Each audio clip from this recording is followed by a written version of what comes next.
তোমার বাবা যে আমাকে দিনের পর দিন ধর্ষণ করছে সেই কারণে তোমার বাবার ধর্ষণের অভিযোগ হবে, আর তুমি যে আমাকে ধর্ষণ করছো সেটার কারণে তোমার জেল হবে। বছর আমি কোথায় ছিলাম, কেমন ছিলাম, কার সাথে ছিলাম, সেই বিষয়টা নিয়ে আপনারা কখনো জানতে চেয়েছেন? এই 3 বছর আমি কোথায় ছিলাম? কোথায় ছিলেন আপনি? হাসান আরিফের বাড়িতে ছিলাম। অন্তর্বর্তীকালীন সরকারের আইন উপদেষ্টা অধ্যাপক আসিফ নজরুল, যাকে 3 মাস আগেও অনেকে সাক্ষাৎ একজন ফেরেশতা মনে করত, তবে উপদেষ্টা হবার পর থেকেই তার একের পর এক কুকর্ম সামনে আসতে শুরু করেছে। বিশেষ করে নারীবাজি। এতদিন সবাই জানত তিনি কেবল 3টি বিয়েই করেছেন। এখন জানা যাচ্ছে 3 বিয়ের পরও নানান জনের সাথে পরকীয়া করেছে। সব মিলিয়ে নজরুল সাহেব যেন আওয়ামী লীগের নারীবাজ নেতাদের থেকে মোটেও পিছিয়ে নেই। তবে কেবল একজন নজরুল সাহেবই নন, বর্তমান অন্তর্বর্তীকালীন সরকারের আরও বেশ কয়েকজন উপদেষ্টার চরিত্রেই দাগ রয়েছে। চলুন একে একে তেমনি কয়েকজন সম্পর্কে জেনে নেওয়া যাক। এএফ হাসান আরিফ। কি সুন্দর সাদা চুলদাড়ি, দেখতে শুনতেও অমায়িক, কথাবার্তাও মনোমুগ্ধকর। স্বাভাবিকভাবে যে কেউ উপদেষ্টা হাসান আরিফকে একজন নিখাত ভালো মানুষই মনে করবেন। অথচ এই মানুষটার হাড়ির খবর জানলে মনে হতেই পারে দুনিয়া থেকে কি তাহলে ভালো মানুষ বিলুপ্তপ্রায়? ভাবছেন এই ভদ্রলোক কি করেছেন? সোশ্যাল মিডিয়া ঘাটলে জানতে পারবেন এই ভদ্রলোকের বিরুদ্ধেও ধর্ষণের অভিযোগ উঠেছে। আর তার বিরুদ্ধে কে ধর্ষণের অভিযোগ তুলেছেন সেটা জানলে মাথা আরও ঘুরে যাবে। সেটার জন্য পুরো ঘটনাটি জানতে হবে। সম্প্রতি ভূমি উপদেষ্টা এএফ হাসান আরিফের ছেলে মোয়াজ আরিফের বিরুদ্ধে নির্যাতনের অভিযোগে মামলা করেছেন তার সাবেক স্ত্রী নীলা ইস্টাফিল। রাজধানীর রমনা থানায় এ মামলা দায়ের করা হয়েছে, যাতে মোয়াজ আয়াসকে আসামি করার কথা জানিয়েছেন ডিএমপির রমনা বিভাগের উপকমিশনার মাসুদ আলম। তিনি বলেন, আসামি মোয়াজ আরিফ গত 29 নভেম্বর ঢাকা ক্লাবের ভেতরে নীলাকে মারধর করেছেন বলে মামলায় অভিযোগ করা হয়েছে। আমরা তদন্ত করে আইন অনুযায়ী ব্যবস্থা নেব। তবে মারধরের অভিযোগ অস্বীকার করে আইনজীবী মোয়াজ আরিফ বলেন, ঢাকা ক্লাবের রেস্তোরাঁয় বাগবিতণ্ডার এক পর্যায়ে আরও অনেকের সামনেই নিজেকে নিজেই আঘাত করে আহত হন নীলা। সাবেক দম্পতি গত কয়েক বছর ধরে পরস্পরের বিরুদ্ধে হামলাসহ নানা অভিযোগ করে আসছেন। দুপক্ষ একাধিক মামলাও করেছেন। নানা ঘটনার মধ্যে 2021 সালের এপ্রিলে তাদের বিবাহ বিচ্ছেদ হয়।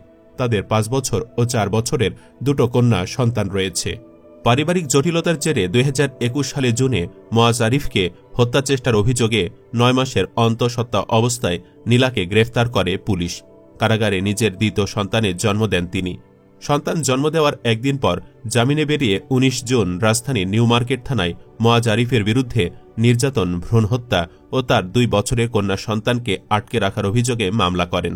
এগুলো হাসান আরিফের ছেলে ও পুত্রবধূ কেন্দ্রিক ঘটনা। এ নিয়ে নেটিজেনদের কোনো ইন্টারেস্ট নেই। ইন্টারেস্ট তখনই তৈরি হয়েছে যখন আরিফের ছেলে ও পুত্রবধূর একটি কল রেকর্ড ফাঁস হয়। সেখানে নীলা বেশ জোরে সোরেই হাসান আরিফের ছেলেকে বলেন, তোমার বাবা আমাকে দিনের পর দিন ধর্ষণ করেছে। নাউজুবিল্লাহ। পুত্রবধূ তার শ্বশুরের নামে ধর্ষণের অভিযোগ তুলছে। এই অভিযোগটা মিথ্যা হলেই বেশি খুশি হব। তবে মিথ্যা হলে তো বাবার নামে এমন অভিযোগ তুললে ছেলের রক্ত মাথায় উঠে যাবার কথা। তবে আপনি সেই কল রেকর্ডটি শুনলে বুঝতে পারবেন নীলার এই অভিযোগ পাশ কাটিয়ে যেতে চেয়েছে আরিফের ছেলে। সে এই কথার কোনো প্রতিবাদ দূরে থাক, কোনো প্রতিক্রিয়াও দেখাননি। মানে বাবার বিরুদ্ধে এমন নোংরা কথা বলার পরও ছেলে চুপ থাকতে পারে, এটা যে বিশ্বাস করাটাই কঠিন। এমনকি পরবর্তী আলাপকালেও নীলা হাসান আরিফকে খারাপ মানুষ বলে অভিযোগ করে, তবুও তার ছেলে তেমন কোনো প্রতিক্রিয়া দেখাননি। আরিফের ছেলে কেবল নীলাকে আইনের ভয় দেখাচ্ছিল। অপর একটি সাক্ষাৎকারে নীলা জানিয়েছে, উপদেষ্টা হবার পর থেকেই হাসান আরিফ তাকে হুমকি ধামকি দিচ্ছেন, এমনকি ছিঁড়ে ভিড়ে খাবার কথাও বলেছেন। বিপরীতে কেউ কেউ আবার মন্তব্য করছেন, নীলা মেয়েটা ভালো না, অনেক পুরুষের সাথেই তার সম্পর্ক রয়েছে, যদিও এসবের প্রমাণ মিলেনি। বিপরীতে নীলা হাসান আরিফ ও তার ছেলের বিরুদ্ধে যে অভিযোগগুলো করেছেন সেগুলোর কোনো সঠিক ব্যাখ্যা দিতে পারেনি উপদেষ্টা কিংবা তার ছেলে। আমাদের জায়গা থেকে চাওয়া থাকবে অতি দ্রুত এই মামলার সঠিক তদন্ত করা হোক। উপদেষ্টা বলে যেন হাসান আরিফ কোনো সুবিধা না পায়, সে দোষী হলে যেন কঠিন বিচার হয়। বিপরীতে নীলা কোনো নাটক সাজালে যেন তার দ্বিগুণ সাজা হয়। গোলাম সরোয়ার ফারুকী। অনেকটা চমক দেখিয়ে অন্তর্বর্তী সরকারের উপদেষ্টা পরিষদে জায়গা করে নেয় নির্মাতা মোস্তফা সরোয়ার ফারুকী। তাকে সংস্কৃতি বিষয়ক মন্ত্রণালয়ে দায়িত্ব দিয়ে প্রজ্ঞাপন জারি করা হয়। তারপর থেকে ফারুকীকে অপসারণের দাবিতে কম আন্দোলন বিক্ষোভ হয়নি। তবু তিনি স্বপদে বহাল আছেন। ফারুকের বিরুদ্ধে এতদিন হাসিনার দোসর হয়ে কাজের অভিযোগ ছিল। তবে সম্প্রতি ইলিয়াস হোসেনের ভিডিওর মাধ্যমে জানা গিয়েছে ফারুকী একজন নারী সাপ্লাইকারী। শুধু তাই নয়, ইলিয়াস হোসেন তার ভিডিওতে ফারুকীকে সরাসরি লম্পট বলে মন্তব্য করেছেন।